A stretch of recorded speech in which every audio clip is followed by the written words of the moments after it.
Minnesota Vikings fans, welcome back to the Living in Loserville podcast, Purple People Eaters edition. I'm your host, Chris Carlson. My co-host, Aaron Miller, will be joining us shortly. Tonight on the show, what else are we going to talk about on this episode of Living in Loserville? Well, it's kind of the opposite because the Vikings won. Obviously, they had a big comeback. Cousins and company brought them back after being down, 20 to 0? Really needed that win. It felt like Buffalo all over again, especially when Cousins put the ball on the ground early. So yeah, man, it was a good win. It was a great win. So we're going to recap that win and, talk about kind of the negatives and positives. Obviously it was a tale of two halves for both sides of the ball. Special teams was pretty ridiculous. That was pretty damn ugly. But anyway, they got the job done in the game under Zimmer, or really under most coaches for the Vikings. That stuff just doesn't happen to us, does it? Minnesota fans in general, but especially us Vikings fans. So we'll definitely, like I talked, we'll talk positive, we'll talk negatives, we'll talk kind of game notes, some keys to the game, some players that stood out, that type of thing. And then since we don't have a game coming up, we are on a bye week, we're going to just talk about the Vikings season in a nutshell. After 11 games, we're sitting at 8-3, which if you think about it, 2-2 after that Bears game. Things didn't look that great, but 2-2, it's pretty big to be 8-3 with 5 games left. We'll just kind of figure out, what we need to do, where we rank in the standings. It does kind of feel like Green Bay has the division, but the conference stuff is going to be key too. So we'll definitely kind of just nutshell where we're at, where we need to go, where we think we need to go, that type of thing. Coming out of the, out of that bye is going to be a little interesting at Seattle. That's kind of like a loss, that you kind of at the beginning of the year just kind of gave to the Vikings, but we'll see. We'll have to talk injuries too. We'll have to talk some injuries too, which, Harrison Smith joined that injury bug, unfortunately, was a hamstring. And with skilled players on the outside, hamstrings can get a little dicey, let's put it that way. But it is good that we've been able to move this ball one way or another without Thielen. And so if we can get him back, that'll be key. So like I said, we'll kind of just give a nutshell. And at the end of the podcast, each and every week we do talk a little Gopher football. We figure, hey, you're a Minnesota Vikings fan. There's a percentage of you, especially this year, that are going to check out the Gophers or keep up with them. So we'll just do a little segment. We'll talk about the unfortunate loss to Iowa. We'll also talk about, the Rose Bowl is still right there. They only knocked us down to 10. Some people are freaking out with that Penn State ranking above us and all that. We still have it right in front of us. So, season's not over, folks, for those who jumped on the bandwagon late to the Gophers. So we'll talk a little Gophers. But before we get into this, if this is your first time listening to the Living in Loserville podcast, it streams live and archives on blogtalkradio.com/Rope-A-Dope Radio. Like I said, it streams live, but it archives. It's right there. It's kind of the headquarters for these shows. But, you can find this show under the Rope-A-Dope Radio podcast at Apple Podcasts, Player FM, Sticker, Spritzer. A ton of stuff. Also, the Grueling Truth Sports Podcast Network that can be found everywhere, including iHeartRadio. You can find both platforms at Spotify. You can use Siri or Alexa through TuneIn or Spotify to check that out. While you're at it, head on over to thegruelingtruth.net. That's thegruelingtruth.net. It's football, it's baseball, it's basketball, it's boxing, it's everything in between. They got a great sponsor over there at thegruelingtruth.net, betnow.eu. That's betnow.eu, promo code TGT. And one more thing, if you're thinking about cutting the cable, or maybe you have and you're just not happy. You cut the cord, but you want just a little bit of cable. Try AT&T TV Now. It's streaming cable, right? They do have a 7-day free trial, but the plans start as low as $50, and right now that includes HBO. Like I said, the 7-day free trial, but there's no annual contract. You can stream it anywhere. They have the cloud DVR, which is important for us sports fans. Try AT&T TV now.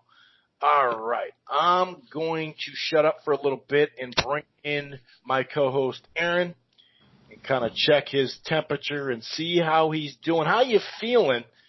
Even though, I guess up north there in Duluth and Hibbing and all that there, they got some snow coming.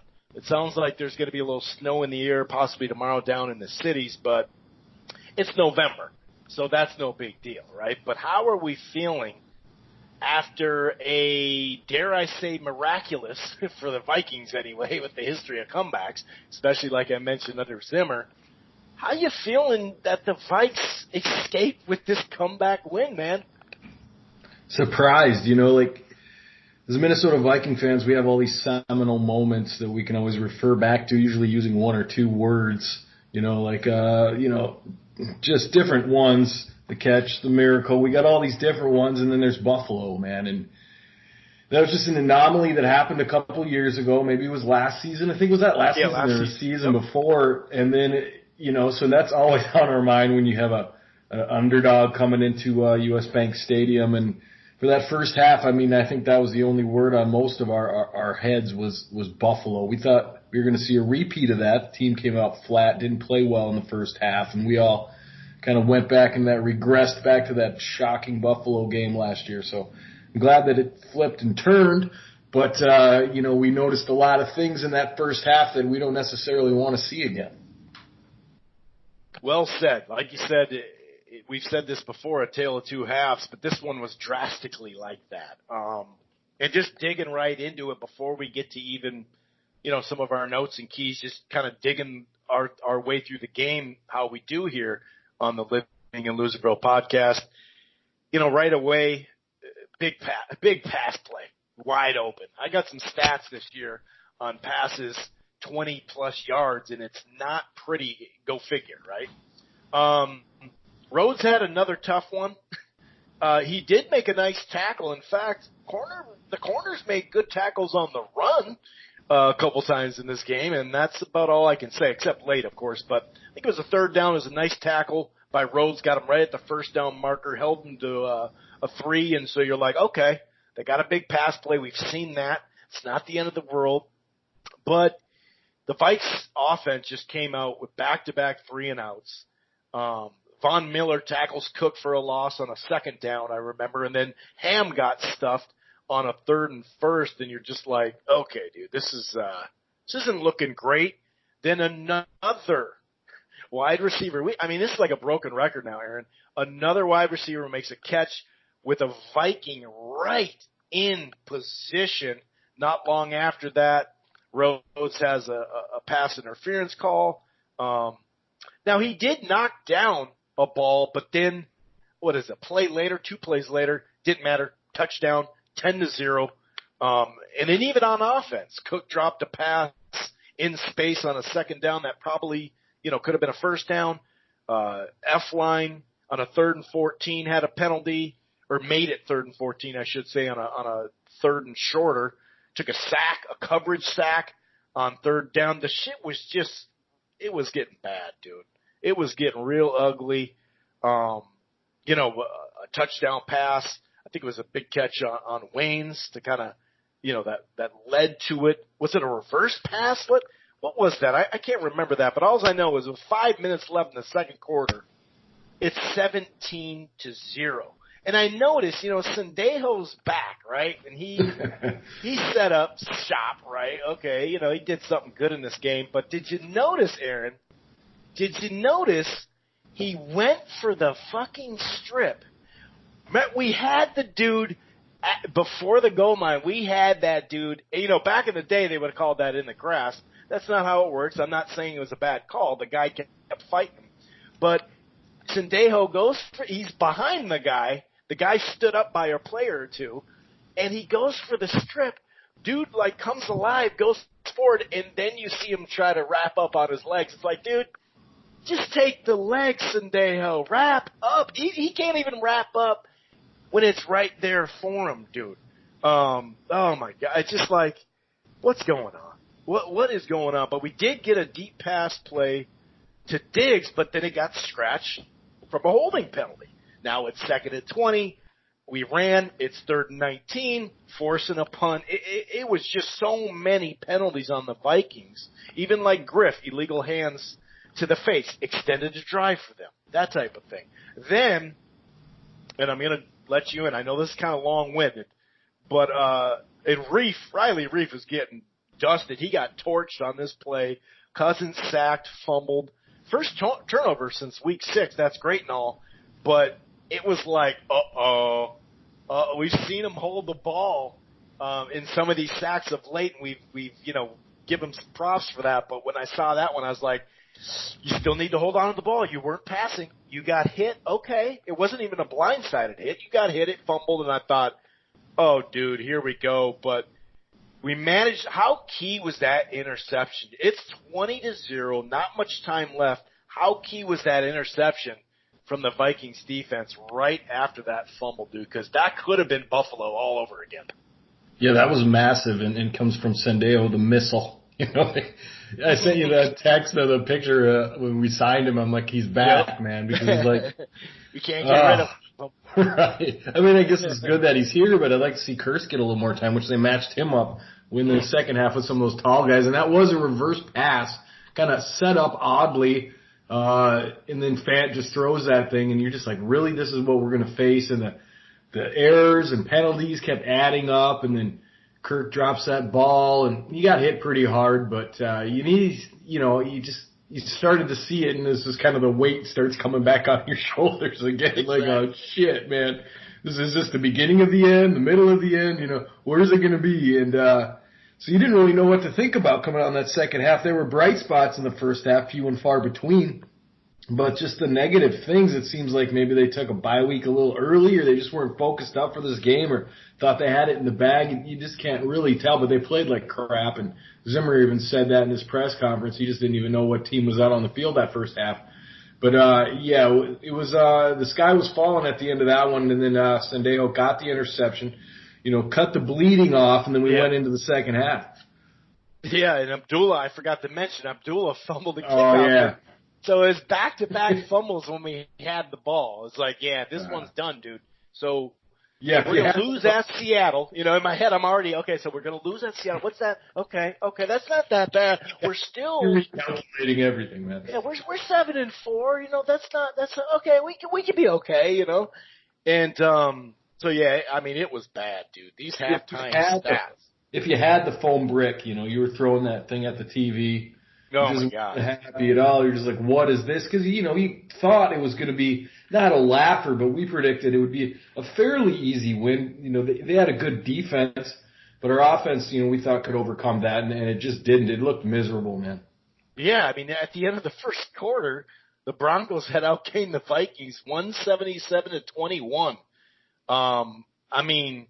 If that's not bad, I don't know what it is. And then at the halftime, I got the stat here. It was like we barely had any yards. They had 142 passing yards, 75 rushing yards. We had 14 rushing yards, 33 passing yards total, 2 turnovers, 2 yards of play, and 47 total yards, down 20-0. Man, it was not looking good, dude. It was really, really bad. We had 23 snaps in the first half. That's it.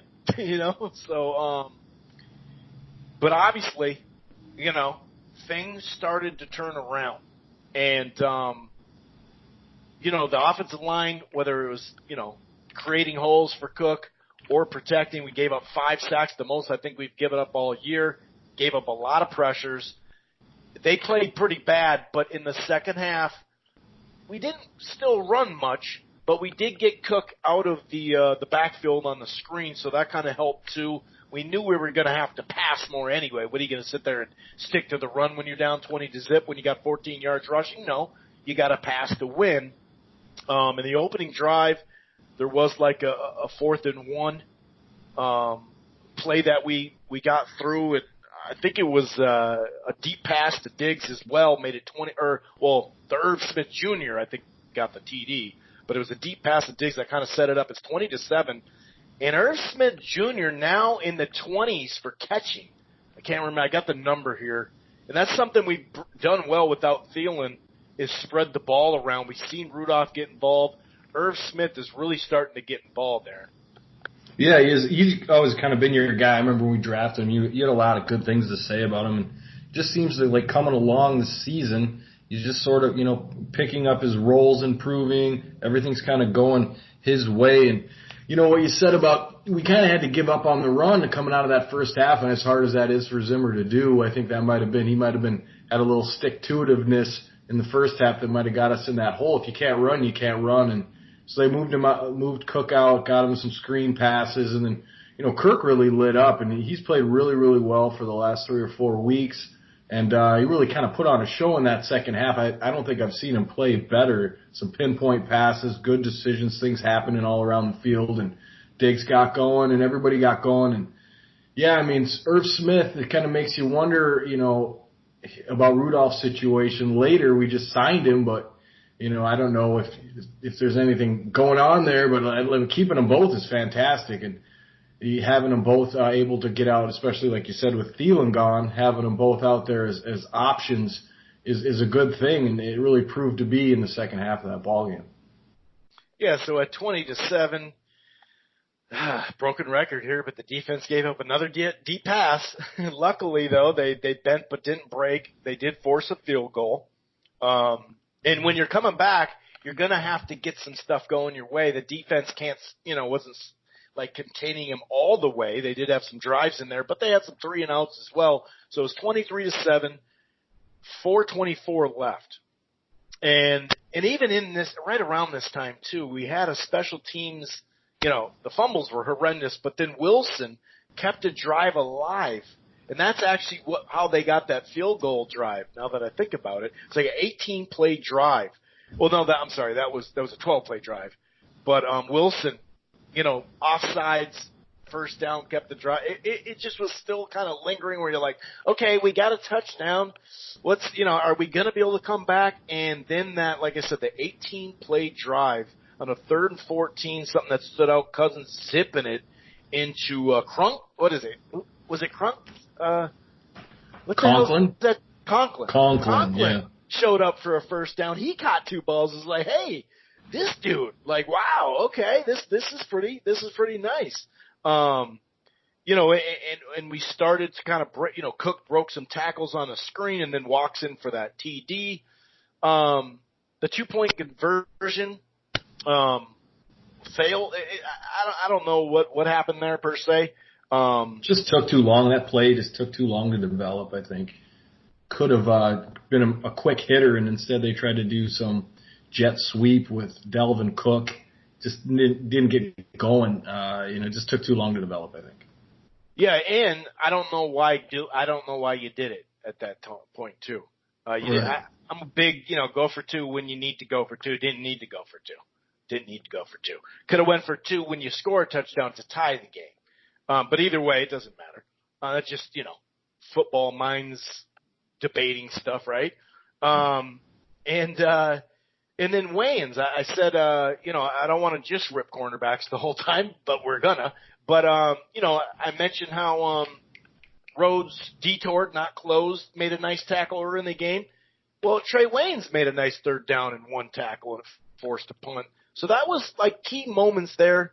Luckily, we recovered it. We did put the ball on the ground 4 times. Luckily they did, but then boom, right away, Cousins to Diggs, 54-yard, right on the money, dude. I mean, you can't put it better than that. His deep ball is just disgusting. I think we've just been getting spoiled. I think I mentioned that last week or the week before. He's the top-rated deep ball guy. People just want the deep ball to happen every time. It doesn't happen. It's like a 50% throw. But that thing was right on the money. Diggsy walks in. It's 23 to 20. And another deep pass. One of them was wide open. No, actually, not this time. Sutton, who's he had a pretty damn good game, but he had a double move that beat Rhodes and Kearse, and got that deep pass. And there was another one where I think it was Kearse and Rhodes at the same thing, or maybe it was Sendejo, but they're right there again. And it's just like, Oh my God, I can't, and that's got to be mentally so frustrating for Rhodes and company in the secondary all year to just be that close, but no cigar. Luckily, later we'll talk about Kearse, how he helped us out. But they did, like I said, we needed some help too, and the help was a wide right missed field goal. Before you know it, Cook picked up another screen pass. A nice third down and 5 catch by Diggs, and then Rudolph off that play action boot that we've been running so well, total opposite. A lot of the stuff was going to the right. All of a sudden, Rudolph's wide open, walks in, and we know Rudolph's not as fast as he was 3 to 5 years ago. He just walked right in, did a little Dion-ish move at the end. So, all of a sudden we got the lead. It's pretty crazy, though, to go on 4 drives, 4 touchdowns in the second half. I mean, talk about taking control of the game, and then, oh, by the way, we're going to get some help from our defense here and there. But that was impressive to have 4 freaking drives, all of them end in touchdowns. Yeah, it was impressive and also rare. Like, you just don't see that a lot. And defense, you're right. You want to say bend but don't break, but they bent and they keep bending to the point where it's like, the front seven's not so bad. I know you're missing Linval, but the secondary now, it's not, we don't want to turn it into a trashing party on the defensive backs, but Rhodes has got issues, and it's gone from, okay, they won't throw at him, to let's try to throw at him, to let's go at him. Especially I thought he'd have a better game against a guy like Sutton, the bigger type of receiver. I remember saying something about that last week, that he usually matches up well, but Sutton just kind of ate his lunch that day. And he's a good receiver. He's a rookie, but, you think Rhodes would have the upper hand, and it just seems like he's a step behind or in bad position or penalty. And Wayne's got some going his way a little bit. I know Hughes towards the end of the game was, getting boxed out. Yep. And for a couple first downs. And, I don't know if you mix and match or what you do with them, but, we did win the game, and the adjustments were made, but you'd still got Harry down there coming down that last drive. Could have gone either way those last 4 plays on the goal line. So, Kearse has played really well. I know he got in a little bit of trouble, so I don't know if we can depend on him towards the end of the season. I don't know if they give out suspensions or whatever in the season. I'm sure they do, but as long as we have him, we should play him. And I haven't seen a better pass than I saw that to Diggs. Just right on the money, rolling out. It was hit too. Just a beautiful pass. And then, like I said, Diggs just walked in laughing. He's he's that's waving. incredible. Yeah, he's like, all right, it's right there, So, and it was kind of a weird route too, because he came from the other side of the field and crossed the entire field. Mm-hmm. And then, Cousins just had enough time to see it and just put the ball where it had to be. Really impressive. And then, a couple good balls and Irv Smith getting involved. And so the second half, you wish you would have saw more of that. In the first half, we probably would have won by 21 or something like that. But, everybody kind of had a hand in the misery that was the first half, but they sure flipped it around in the second. Yeah, in fact, I remember him saying, Cousins, speaking of, that he said that his old coordinator, that play that you detailed so well, he said that's a once in a decade attempt there. Like, you don't get that. You don't get that pass. You don't get that route. That's the 4th option. You know what I mean? And we got it. We definitely got it. That was funny how he kind of waved to him. And speaking of, according to Courtney Cronin, who does really some of the best work locally, I believe, for ESPN and whatnot, she's on 1500 as well. Kirk Cousins in the offense attempted 1 play action play in that first half, matching the fewest attempts in the first half since he's been here. And then he was 3 of 4 on play action passes for 107 in the touchdown. You know what I mean? So we were able to do just enough, not really in the run, but like I said, Cook did get loose a little bit to where you at least have to pay attention to him, out of the backfield and whatnot. But as far as the coverage, and also about Xavier, the last last couple of games, we hadn't heard his name really. So it's like, oh, is he turning the corner? No, he's not turning the corner. He got 5 targets, which isn't a ton, but 4 receptions. $110, 2 penalties as well. Now, one of them you could argue with, but this is the NFL. You know what I mean? These fucking penalties suck for the defender, but they suck for everybody. So, you know, I see a lot of people complaining about those, and I hear you, you know, but you're preaching to the choir, dude. Like, they're trying to figure out what a catch is in the NFL. Now we're trying to figure out, like, why even have the cornerback PI replay? Because literally none of them have turned the whole year. But we know why. It's because that obvious one that will never happen in a game in the conference final again would happen last year, Rams Saints, obviously. Also, Barr allowed 5 catches on 7 targets, and the tight end was kind of getting loose with them. But I talked about the 4 touchdowns thing, and you know it had been a while. I think since actually it was, here we go. So the Vikings are the first team in the last 40 seasons to score a touchdown on every second half possession and win trailing by 20 points. And as we know, that stat they put up, the last team that was down, I think it was over a 5-year stretch, including the playoffs, 0 of 99. So really a once in 100 chance here. 0 of 99 until the Vikings were able to get it when down 20-0. And, you know, there's a lot of negatives. We talked about the sacks, you know, the protection lacked, just a variety of stuff, obviously, you know. On defense, you know, Kurt, like you said, he got really sticky at the end. Cornerbacks did, you know, you could tell they were picking on Kurtz at that point. He gave up a play, but then after that, he was really, really good. So kudos to him. And like you said, we got to add that in there. They had the defense had pretty decent pressure though, and they were better on third down, way better on third down. But like I said, the deep passes are just ridiculous. But you know, with Kurtz, go ahead. Well, with Kurtz, it was an adjustment thing because Fant was eating them up, and you didn't have anybody tall enough or strong enough to really go up against him. His corners aren't going to do anything against a guy like that, and so you had to, you know, go into your tool bag, and that's what Zimmer did. Brought in Kurtz, who's 6'4", to match up with him. Yeah, he's probably a little bit underweight, but he's got the length to deal with him. And so I don't know if they went at him so much. I think they were just trying to get to Fant because it had been so successful earlier in the game. And then Zimmer just said, okay, well, we're going to stick Kurtz on him as like a big corner, basically. And worked out in the end. I thought that last play, you know, everybody says should have been a pass interference defense, but, you know, Fant pushed off pretty hard on that one. So he was kind of, you know, 50-50 up in that. And I thought it was a great play made, and he had to make one right before that, too. And so I think it was a matchup thing that put Kurtz in there to begin with, and I thought it was a really good strategic move. Yeah, that's a good call.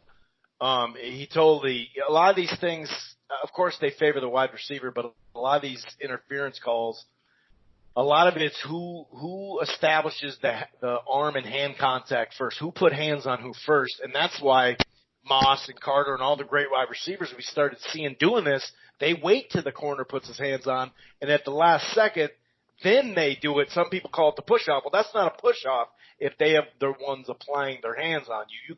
You have the release potential there, and I think that was key. And you're right, man, as far as, like I mentioned, it you know, you saying it got sticky, got hairy there at the end. It really did. It wasn't a 50-yard bomb, you know, like the week before. This one was like, oh my God, they need to score, but still, dude, like that was pretty crazy. But, you know, no run game, lots of pressure on Cousins. I mean, at some point, you know, the media, which turned into the fans, have just destroyed Kirk Cousins no matter what. Like, you can see it in the group chats. You can see it on Twitter with media members. The second something's going wrong with the Vikings, Cousins was always first to blame. And I'm not talking about the normal quarterback thing. We all know. Everybody's going to count his pockets. Well, guess what? A lot of people are making money at that position, dude. Like, my thing is, if you destroyed him last year, you have to humble yourself now. I'm not talking about when he deserves criticism and when he deserves to get destroyed.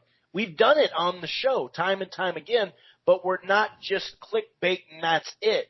And, I mean, now that he has a running game, right, he definitely doesn't have as good as defense as last year or the year before. If you put him in that year, but 2 years ago, 13-3 with that defense, and not as good as running game, but a still top 10 running game because we were second in attempts that year, yeah, I'm pretty sure it would have been different. You know, and a lot of people just, well, that's what it was. That's what it has to be Cousins. Well, it's Cousins, but what's going on around him? You have to account for this stuff. And not only that, fan-wise, I'm not talking medias now, fan-wise, how many horrible quarterbacks have we sat through year after year after year, years, I should say, because we give Ponder and T-Jack, and we give these guys chances, and sometimes it'd be an injury like Bradford and Bridgeford. Like, my point is, if you destroyed him, and this is the guy, he sucks, there's no way around it, it doesn't matter, we're not going to do anything, then you have to give him credit. Okay, since that Bears game, it's been ridiculous. The last 7 games, 73% completion rate, 2,000 yards, 18 touchdowns to 1 interception in a 6-1 record. The guy is he'd be putting up more numbers. You know, unlike last year, he's probably going to have less passing yards this year, but he's going to be a more efficient player because of what's around him. That's why he wasn't as much last year. But if you look at this, right, for the first 27 games, and by the way, we're 17-10, so we're not horrible with him, but he has 70% completion, 51 touchdown passes to 13 picks, and his deal helps us cap-wise in the long run because there's not bonus, there's not cap roster stuff. Like, oh, you're on the roster? Okay, that's going to hit our cap. You know, that's how they do those bonuses. Sometimes it's like in the first 2 years, well, this one's guaranteed straight up, so that actually helps us. My point is, and not only that, here's another stat, okay? Kirk Cousins has thrown 177 passes without an interception. It's the longest active streak in the NFL and the longest by a Viking in 24 years. So at some point, you have to start giving him some credit, okay? I mean, what else? Like, it's literally one of the we have a couple of titles on our show, what the title of the podcast is.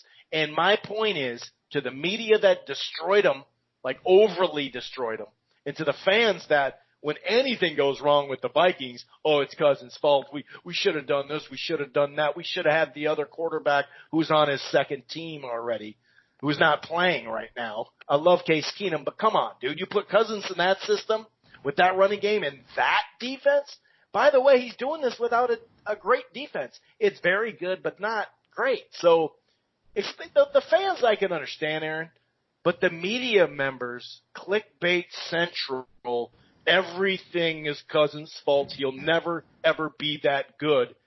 But yet you put something around him, you put him in the system that we actually signed him to and where he created his numbers to get this money. You don't get paid in the NFL or any other sport if you're not putting up numbers. That's the bottom line. So it's not about, oh, he deserves this. I mean, a lot of people don't like players making this much money, but should it just go into the owner's pocket then? Should the billionaire get more money? No.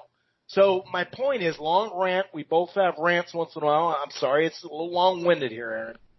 But this is case in point of let the stuff play out and what's happening around a player. We know he's not Drew Brees. We know he's not Brady. Nobody ever said that he was going to be that.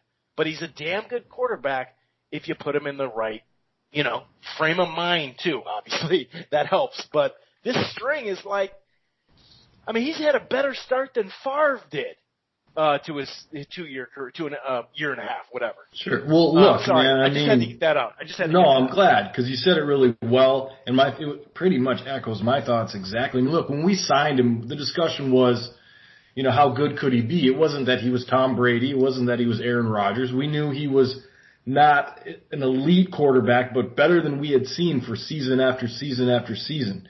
And he's getting settled into the city, to the town, to the team. It's his second year here. The system has kind of been tailored more toward him. Thielen's been out, which probably hasn't helped a lot. But, we're looking at a guy who, after a miserable first half, ended up with a stat line of 29-35 for, 214 and 3 touchdowns, no picks, and had a fumble. I mean, that's pretty damn good. And over his tenure this season, he's at 226 for 230, 70% completion percentage, 2,700 yards, 21 touchdowns, 3 picks. Now, you can go on and complain about that, which I have. Closer to that Chicago game, I had some harsh words to say about him. But since that game in Chicago, it's been a whole different deal, and it's been progressing like week by week. It seems to get better and better. He seems to be calming down, seems to be making better throws, better decisions, and starting to. It just seems like his demeanor is a little bit different. He's more in charge of the offense, and it's just really good to see. And, going to the, it's the chicken and the egg. What came first, the fans or the media? Well, I think in this sense, it's definitely the media, It's the media. They had a problem. Let's just be honest. They had a problem with a guaranteed contract. I don't know if it was the media, but that's the narrative that they pushed. They didn't say they had a problem with it, but, everything that Kirk did, the end of that sentence was $35 million or whatever guaranteed. Right. And I'm sure the NFL and the owners aren't exactly fond of starting to put out guaranteed contracts to players in the NFL, something that they haven't done, and it's not in the collective bargaining agreement. So now we deal with that. We have the only guaranteed contract player in the NFL, and now he's starting to play up to a contract, guaranteed or not, you throw a signing bonus or not, he's still playing really, really well. So, definitely the media drove that, I guess is my point. And now, like they flipped on a dime and all of a sudden they're talking about MVP and all this other stuff. You don't hear anything about the contract anymore. Now you could say, well, that's because Kirk's playing better. Yeah. But they don't have a choice because Kirk is playing better. Trust me, one bad game, we're going to be talking about that contract again, and it's going to keep going and going until the contract expires. Now, I think what we need to start asking ourselves when it comes to Kirk Cousins is how is he going to be in the playoffs? I don't think he's played in a playoff game, and if he has, it's been one, and I don't think it went very well. And no, we haven't made the playoffs. Let's not count our chickens before they hatch. But we need to start looking ahead to say, okay, those are the questions we need to be asking now, not if Cousins sucks or not. He clearly doesn't suck. He's clearly better than anything we've probably had here besides Brett Favre in about 20 years. So everybody just needs to calm down and get on the boat and just go, man, because he's the best thing we've had since what, man? Name me another quarterback besides those years with Favre that's been this consistent. And we're still complaining about Kirk's consistency, but nobody's even been this consistent. And that's the thing. That's what it's just like, hey, dude, step back, smell the roses for a second. Like, look at what's in front of you. I'm not saying he's, going to the Hall of Fame, right? We're not saying that, but compared to what, dude? T-Jack, Ponder, do I really need to go over this list? Like, we've seen just horrendous. Those mistakes are easily correctable. So, it's like, come on, like, we had this money earmarked. That's another thing. People are all these capologists. Oh, we're not going to do anything. Oh, we signed Barr, didn't we? Do a huge contract. We weren't able to do anything in the off season. Rudolph's going to be gone. Well, we re-signed him and gave us a better deal for him, more guaranteed money, less on the cap. So these dudes are pretty good with the cap, and this was already earmarked for Teddy. This cash was earmarked for Teddy. And then maybe Bradford, because when Teddy got hurt, and then Bradford got hurt. So, and he had that long string of injuries in his career. That's why we couldn't give him the money, but it was already earmarked. It was already there. The cash is there. Who gives a shit how these people, not how they spend it, but how much it is. You can't look at, $28 million. Look around the league, dude. In 1 year, he went from number 1 or 2 to 6. Next year, he's going to go to 9th. He's going to start playing this, and we can start talking playoffs. Like, I'll say this. At the end of the year, we're obviously going to have – you talk about the playoffs. We're also going to have to start thinking about an extension because you don't want to hit him. Why would you let him hit the free agent market, obviously? So that's going to be something we'll talk about after the season as well. We're going to have to look at it. We're going to have to look at that. So, and if we can sign him to extension, then we can really help the cap that way, because we can set it up so it's good for both. But these are all questions that here we are, 8-3. We don't have a game to preview, so we're just kind of, we got Seattle left. We got 2 road games that are going to be tough. The Chargers aren't going to be a walkover. They got a pretty damn good quarterback who can sling it, and we're giving up all sorts, slangs. We're getting, 20 yards. Oh, I forgot to go to the stat. So our defense this year, by the way, according to, well, you know what? I'm not even going to say that. I'm not going to jinx it. I'm not jinxing it. I'm not going to jinx. Forget it. I'm not going to say anything about the stats of potential playoffs. I don't want to do anything like that. But however, this comes from Andrew Kramer, a local reporter. This is pass plays over 20 yards, right? So 2014, we gave up 44. 15, we gave up 47. 41 the next year.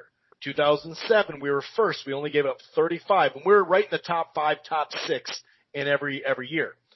2018, we gave up 43, 6th in the league, right? So far, we've already given up 40 in 11 games, and that's tied for 25th in the league. This is a problem, but it also piggybacks on what we're talking about. He doesn't have the defense that he had last year, or that Case Keenum, because everybody still wants to bring that up, that Case Keenum had a dirty-ass defense. Let's be fair about that. That defense was a lot better than the one we see 2 years later. And like I said, last year as well.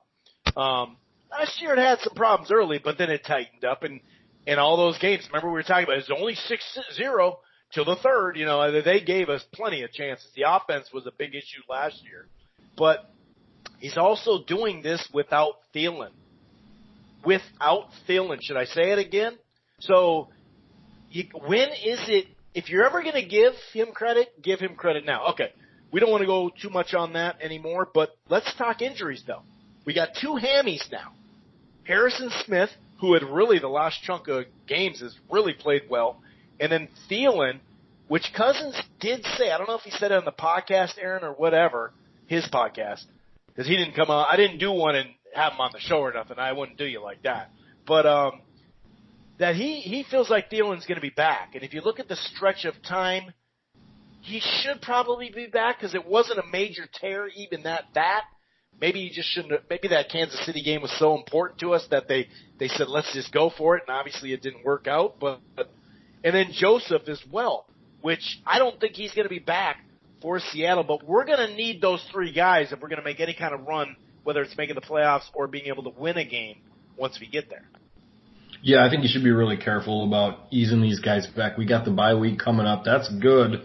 If Thielen comes back, I just want him healthy when he comes back. If that means he misses Seattle, he misses Seattle. Joseph might be better if he misses Seattle just because of what they like to do with moving Russell around and stuff. Might be better to have a little bit more mobility on the defensive line. And Harrison Smith just needs to be there, so hopefully his hamstring isn't as extensive as Adam Thielen's, and he can get back on the field for Seattle. He kind of is that captain with Barr on that defense, and he needs to be there, just physically and mentally because they really rely on him out there. And I think Harris has got an issue, so defensively we got some injury issues going on. A bye week, like you said, and cliche always, can't come at a better time. Well, yeah, everybody loves a week off. There's always a good time for a bye week, but to get guys back healthy coming down the stretch, 5 games left.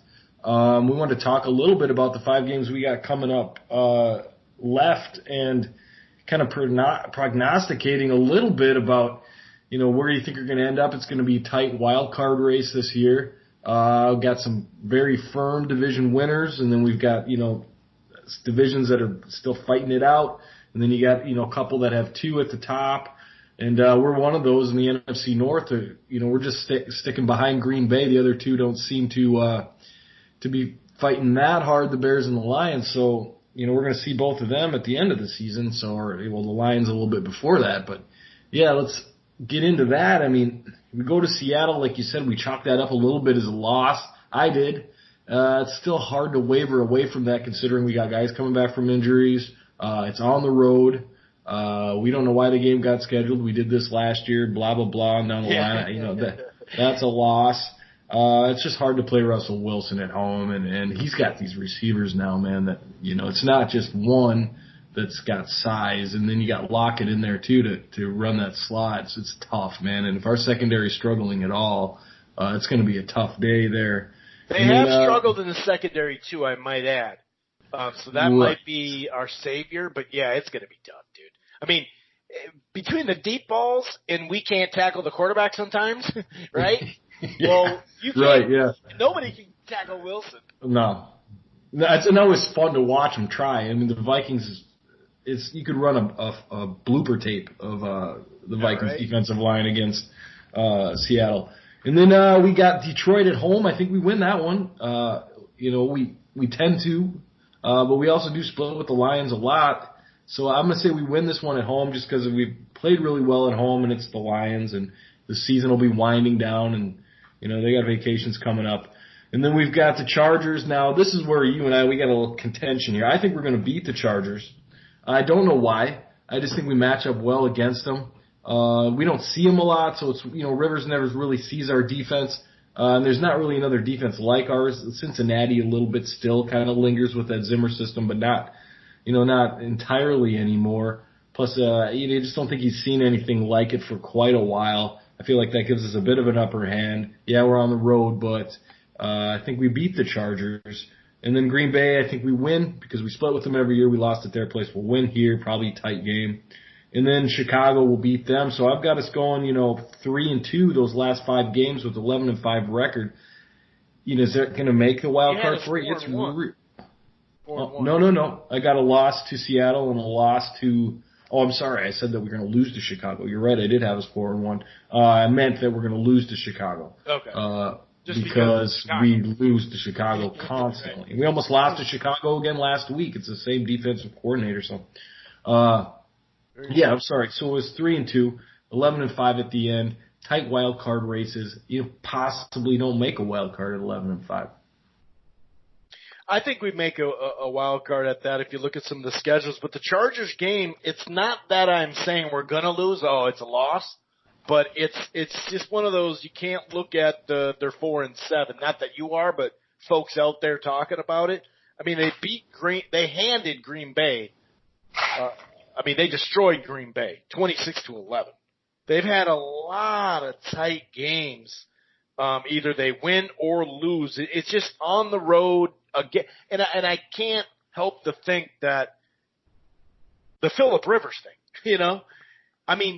We didn't even mention it, but that was a backup quarterback last week, right?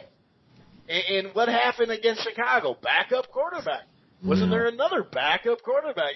So he's not a backup quarterback. You know what I mean? He's probably. He's close to Hall of Fame level. So that's my only. I'm like, we should win that game, but I'm a little weird with that. Maybe we'll lose a Charger game and then beat Chicago, because who knows? They may sit people in that game that's hurt, or they don't have anything to play for, or you never know.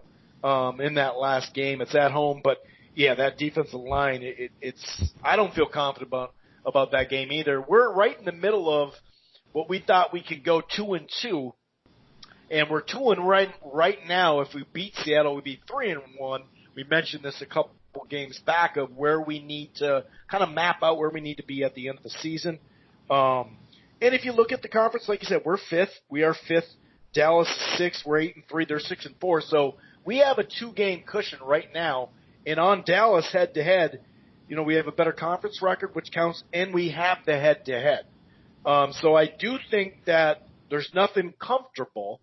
And if you look at the Rams, but I think we can get that wild card. The division's just going to be tough because we need, those first 2 losses. We really need the Packers to lose. Well, we got to beat them. And then also either Detroit or Chicago has to beat them. Now, it's not impossible. It's not like you beat both division teams every year. But we're going to need that, I guess, is my point there. But the Rams, they're sitting at 6-4, tied with Dallas. They have a lot to go. Now that could either mean they could be under 500, or it could mean they can knock some people around because they still got to play Seattle. They play at Dallas, and I bring that up because they're right there with them, and then at San Francisco as well. So there's still some stuff left. San Francisco beating Green Bay this weekend would surely help us, no doubt about it. So we'll see how this one's going to play out. Anything else you want to talk about Vikings oriented before we get to our, last part of our podcast talking Gopher football there on the, rowing the boat? No, I'm excited to talk about that, but I think we need to look at that division with the Saints and the Niners. I think that's really going to kind of be one of those two will probably end up playing the playoffs. I know we don't want to look ahead and knock on wood and don't want to jinx anything, but I know we talked a little bit off air, and I just don't want to see the Saints again. Not because I don't think we can win or anything. I'm sick of the Saints, man. Every off season it's the Saints, and it's just, I guess that's the luck of the draw. But I don't want to do it. I'd rather face 49ers, man, and maybe go down to San Francisco and play them. I think it's a better matchup, but also I just think it's a change, man. I've had enough of the Saints.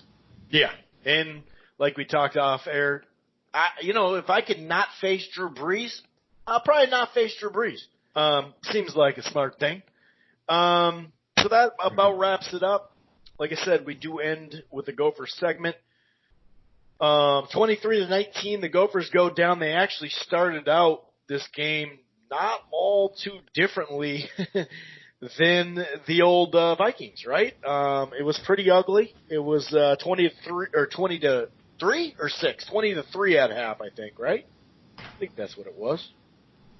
And, it was ugly. I'll give credit to Iowa for coming out and opening up their offense. That's something that was definitely evident. They hadn't been doing much of the tight end stuff. They were using that little 15 wide receiver running back.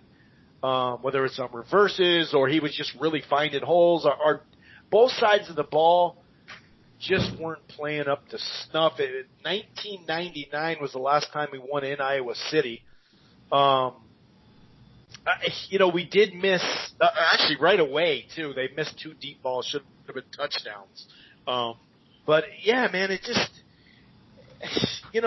going for the field goal or not going for the field goal, that's going to be a problem. I know we had the second string in there, but I probably would have wanted to go for the shorter field goal and go for it on 4th and something for the 50-yarder.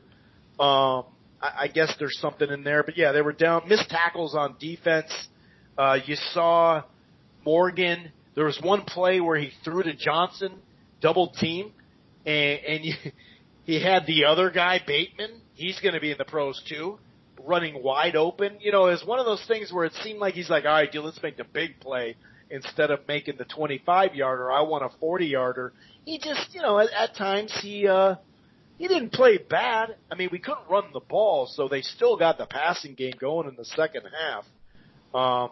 And I gotta say, man, I really like how they fought back, in that second half. And to get all the way, years past, that would have been a blowout. Hands down, we would have got our ass kicked. So I do, although I hate how they came out, we talked about this last week, the hangover game. It happens. When you have your biggest win in 20 years, the emotion runs through you. And you can sit there and tell these guys all you want, and we're turning the page, we're in the Iowa season and all that, but it's just tough.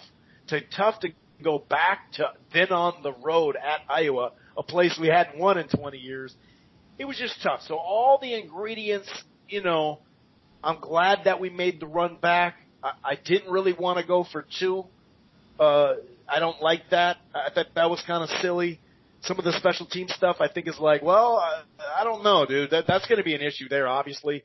But the 4th and 4 drop pass, that was going to be a touchdown, was a rough one. Bateman dropped the pass. That would have been a big pickup too. We just didn't, whether it was Morgan, whether it was drop pass, whether it was, not protecting Morgan, no run game. We just didn't click all the way, but I liked how they fought back in. And a lot of people locally, and even nationally, but especially locally, got that PJ Fleck call confused. A lot of people are in their heads thinking of, especially in the NFL, right, with Rodgers getting blown on or like you could say a bad comment to him and you'll get a flag, roughing the passer. When the passer throws and gets roughed with a late hit, that you get a first down, right? But that's a live ball still because he's throwing it. The ball's still technically in the air. Whereas the second Johnson drops the ball, the play is dead. It's over. We lost the ball. There's no going back. Now, was it a late hit? Yeah, and they got penalized. But Fleck running on the field, which is legal, by the way, after what he's saying, they said he ran too fast.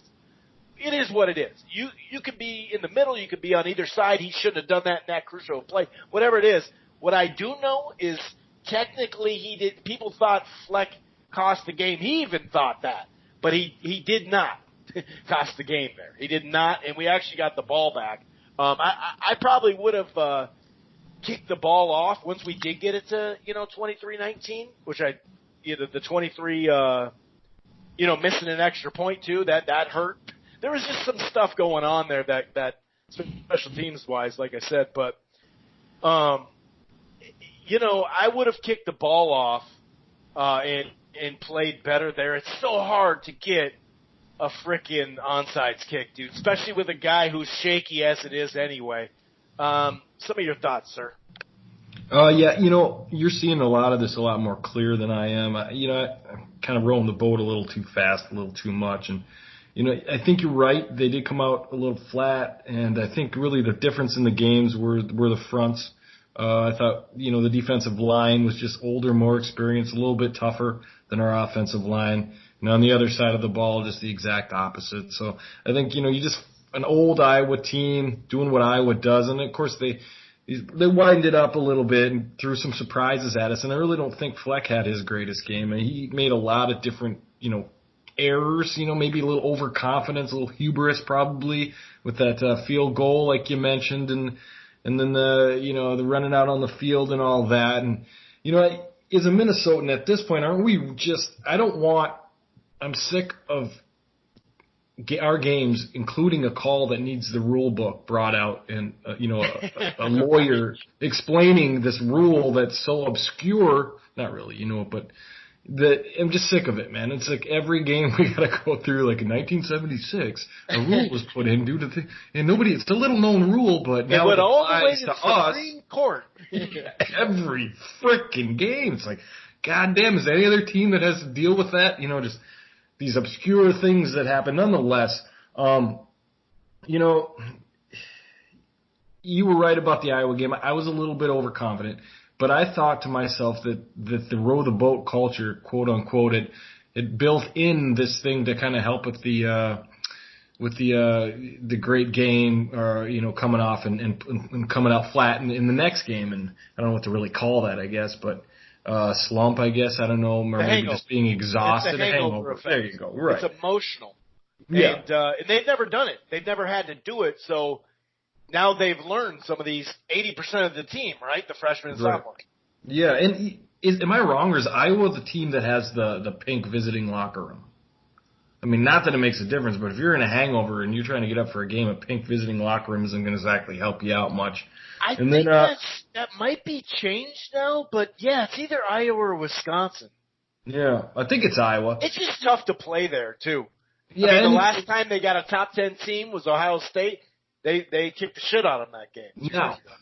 Well said, but you also had some good points about why this was the game to lose, and maybe you can go into that a little bit after, because I think you called that we're going to go 2-2 over the last 4, which means that we probably lose to Northwestern. Well, we obviously going to lose to Northwestern or Wisconsin, but I mean, I don't know what you said will be the 2-2 there, but I think you're kind of right there. So now we're kind of looking at, okay, first tell us why you thought that Iowa was the place to lose, because I agree with you. We knew they weren't going to go undefeated. We needed to know where that loss was going to be. You had a good case for why that should be Iowa. I want to hear that. And then also,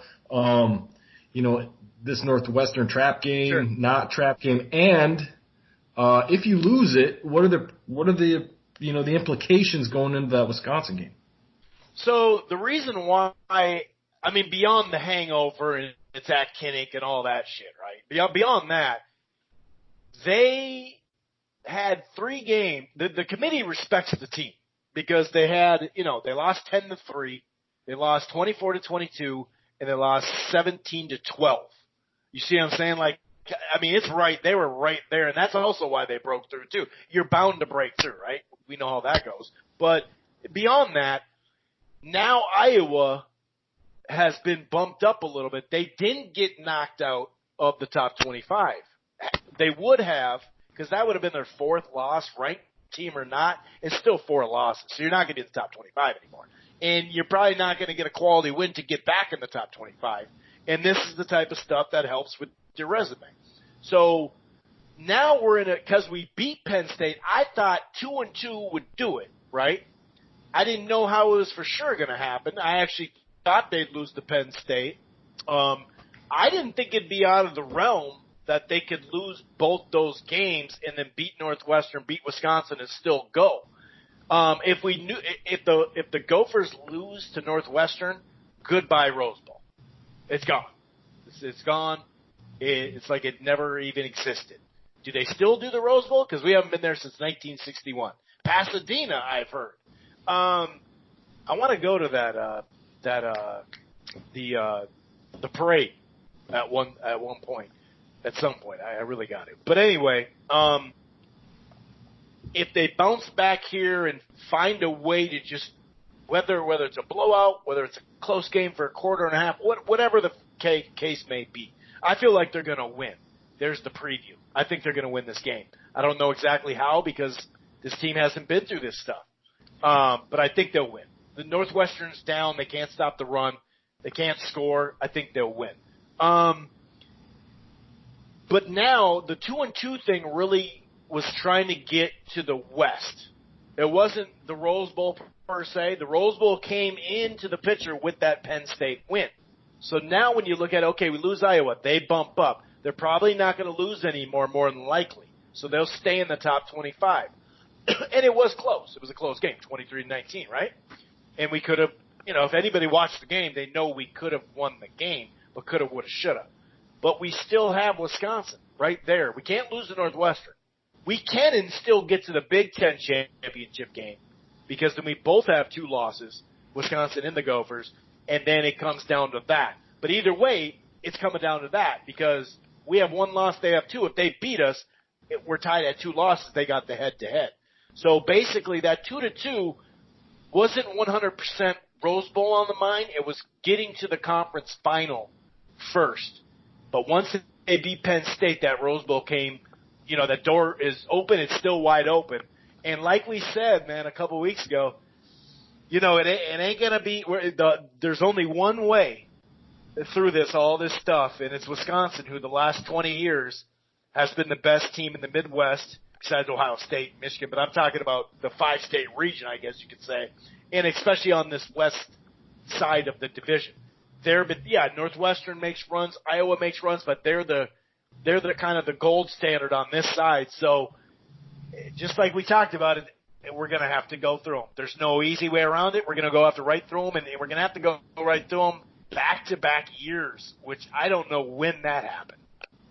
Yeah, and, before we get to the Wisconsin deal, we still got to deal with this Northwestern team and this game on the road. It's never been fun to go to Northwestern and play, and now it's possible we don't have Tanner Morgan, possibly Curtis Dunlap, a couple defensive injuries. Makes it a little bit more dicey than we would have thought a week ago going into Northwestern. I don't want to say trap game. I don't want to say that because I think they got the loss now, which is kind of necessary. They're able to rebound, and I think they do beat Northwestern due to exactly what you said, their inability to stop the run and our ability to run the ball if we're on point that day, we should be able to run the ball with the backs that we have and the offensive line. So I do think we'll eke out one at Northwestern, hopefully a little more comfortable than 3 points, but probably somewhere around 7 to 10 points. I'm thinking 28-19. I'm thinking 26-16, something like that. Just 7 to 10 points on a win there. And then we go to the game that we knew was coming for probably the last half of the season. Well, let's not break that game all the way down though, because we'll do it the week of. No, I'm not trying to break it down. I'm just saying that's we've known for at least 2 to 3 weeks that it was all going to boil down to the game for the Axe at the end of the season. And I'm with you. I don't think they got us 13.5 point spread. I agree. I think it's going to be a grinded out game. I think part of this is just going to be going through the process of taking your first loss and all the ups and downs. And it is a bit of a trap game. The positive thing about Tanner Morgan is this isn't the positive thing. He is in the concussion protocol. So that's obviously not positive. Let's back that up. He's in there. Now, as far as best case scenario, I'll put it that way, he didn't go out. You know what I mean? Like, he wasn't laying there out. It was more of a walking concussion where it's like, bam, you just got your head rung. Are you okay? Let's put him down. It does seem like he's effective. Let's put him down. Many players have played like that because they just haven't said anything. I'm glad we're doing that nowadays, obviously. But I think there's a pretty good chance he plays. But you're right. I mean, it's sure nice to have Annexstad right about now, wouldn't it? But on the upside of that is the youngster.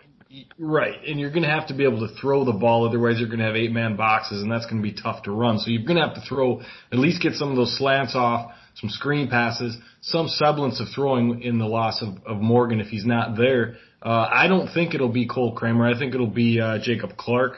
I think maybe that, Cole came out just to avoid another game on the tally for Jacob Clark, and it was only, 2 plays at the end of the game. So I think it'll be Jacob Clark. If it's not Tanner Morgan, and I think Tanner's got, like you said, a pretty good chance to play. And if it is Morgan, I think we win by a little bit more. I just feel like if you put in the backup freshman, you can't just think, okay, it's great because we're going to be able to run the ball, because you're going to have to throw or you're going to get a lot of guys in the box and you're not going to be able to run the ball anymore. I think Clark gives you the best chance to maybe still take the top off or just kind of make some intermediate passes to keep them out of 8-man boxes. And really that's it. I mean, I don't know if Northwestern's got the tools at this point. I mean, they're building up. Again, 3 more years, they'll probably be in contention for the West title again, but they've got a young team, younger than us. I don't know, technically if it's younger than us, but inexperienced. And so I think we win this one, it's hairier than it was going into last week. Exactly. And in Vegas, even though they got a 13.5, it's only a 39.5 point over under. So I'm with right in that scoring range. I could see us in the 20s and them in the teens. I really could see that 27, 17. Maybe it's more maybe it's more like 20-16 or something like that. I'm with you, though, as far as Morgan. I think we do stretch it out in the second half a little bit more comfortable. Maybe Vegas will cash in if we got Morgan. But other than that, yeah. Big area, though, for Clark, dude. 6'5", 220 youngster coming in there. And I think you're right. I think that's what it was. We put him in there and we're like, hold on. If we can't have him next week, we may need him next week. Put in the short dude. Everyone's like, is that the punter in? That guy was really short from Eden Prairie. Well, he wasn't that short. He's just skinny, too. He's like 6'1", $195, and he just looked like a little guy out there. So, I think Chris, really, yeah. I mean, this is like a push for the Rose Bowl. I think everybody in the state really just wants, you go to the championship, play Ohio State, probably get beat. I think we all want to see ourselves in the Rose Bowl. I think that's kind of like, we all think that would be the cherry on top of the season. And so, for that to happen, you're going to have to beat Bucky Badger. You damn Skippy. And Taylor is coming in with 11 200-yard games in his career as a junior. Their running back just passed Herschel Walker for the most yards in your junior year And by the way, he's still in his junior year. It's going to be a rough one, but to beat them back to back, man, that's the only thing that I think we can beat them. We got the home crowd and all that. I guess they turned back 900 tickets. You give an allowance, they gave 900 back. So even the Badger fans are like, oh, do I want to go to Minnesota and lose? I don't know if I want to feel that. We've been feeling that forever. I've gone to a game where it's 50-50, Iowa and Wisconsin in the crowd, for Christ's sake. I've been to a game where it was 60-40 Badger fans at home in the dome, right? So you guys, if you're already starting to chicken out a little bit, come on, guys. Have a little bit more confidence in your squad. But anyway, I don't even want to start thinking about that back-to-back stuff. It's messing with me. So let's shut this down. Any last words there, sir? No, none at all. All right. Well, this is signing off. So this has been another episode of the Living in Loserville podcast. Aaron and I appreciate the listens. And, any feedback, you can find us, on Twitter, on Facebook, yada, yada, yada. We're out of here. Let's hope the Vikings can heal up here, right? We can heal up, get healthy, and we can make this stretch run, and then the Gophers need this one at Northwestern to set up a big, big, big, big, big game for the Big 12 West. We are out. Enjoy the season. I'll just say that. Peace.